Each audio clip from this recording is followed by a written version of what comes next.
I have always painted. I am an intuitive painter. I let a painting emerge from the canvas. I generally don't sketch or do any studies beforehand. I like to work everything out on the canvas. When I am near completion, it is mostly a process of looking and adding finishing flourishes. Painting for me is freedom and deep fulfillment. It's also like a creative compulsion to express certain ideas, inspirations, dreams and symbols in flowing colour onto the canvas. I like to find the painting within the canvas a bit like a sculptor finds the figure in the stone. Quite a challenge to describe something in words that is essentially a visual process. I'm not sure if I'm defining the painting or the painting is defining me. Where I live, the Pennine light is amazing and inspiring, and this has helped me in the evolution of my painting of the Annunciation.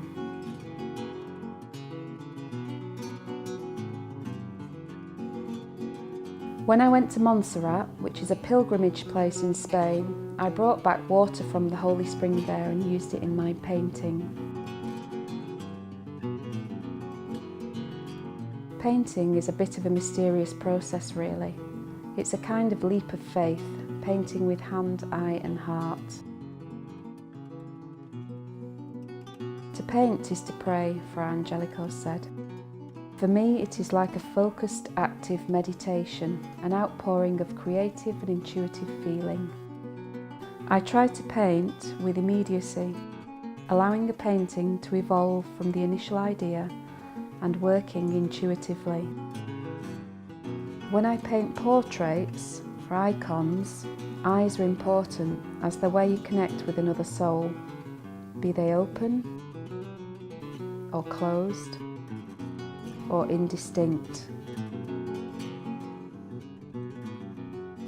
I see birds as messengers, as symbols of freedom.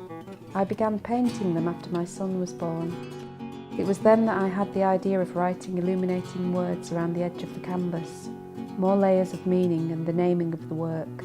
I painted 2 doves as symbols of peace and ascension, and when you imagine their flight path, it creates the sign of the cross. Sometimes ideas for paintings and solutions to painting problems come to me in dreams. In the dream of the blessing, I emerged from the sea and knelt before a robed, gentle female figure who held my face in a blessing. The dream was so moving I felt compelled to paint it.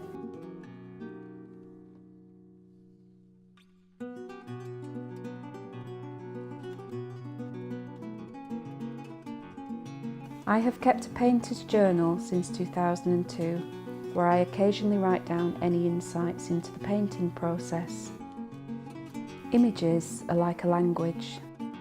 Vibrancy of colour is important to me. I tend to work through composition, shape, colour, contrast and light when I paint. There also needs to be an element of creative chaos for the work to evolve in. I paint until I breathe life into a painting.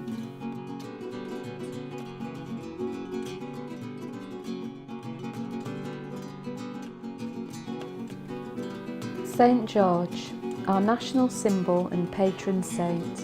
Why do we have an uneasy relationship with him?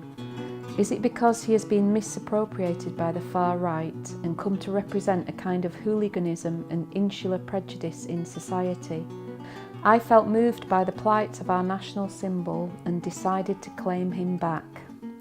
A few years ago, I wrote to the Archbishop of York about my idea for a triptych called The Reappropriation of St. George. He wrote back giving me encouragement and his blessing. This triptych has taken me 2 years to complete.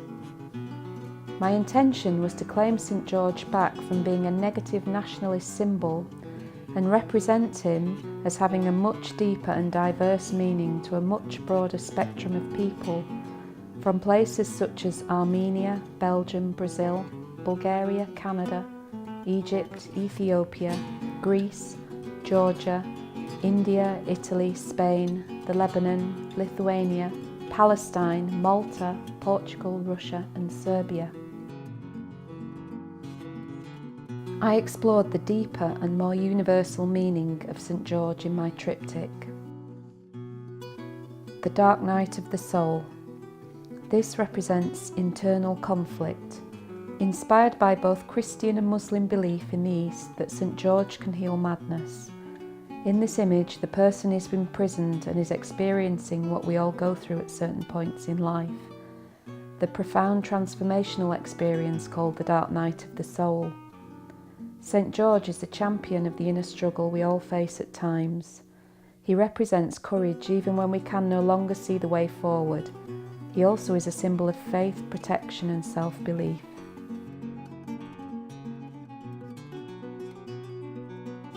The spiritual warrior. This represents external conflict. The spiritual warrior needs redefining if peace is to come across the globe.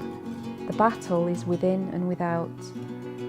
God and his integrity are his shield.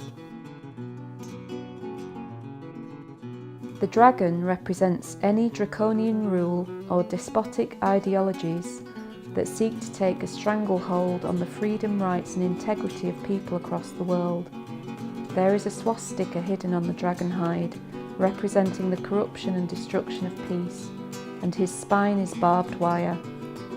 The earthly experience is primal and takes place in a cave representing our limited perception of greater understanding. Outside the cave, two very distant figures meet, peacefully on a mountain, representing a more compassionate form of communication. The central canvas is the integrated night. St. George's name means the tiller of the earth. He no longer has a weapon, but holds a shaft of wheat.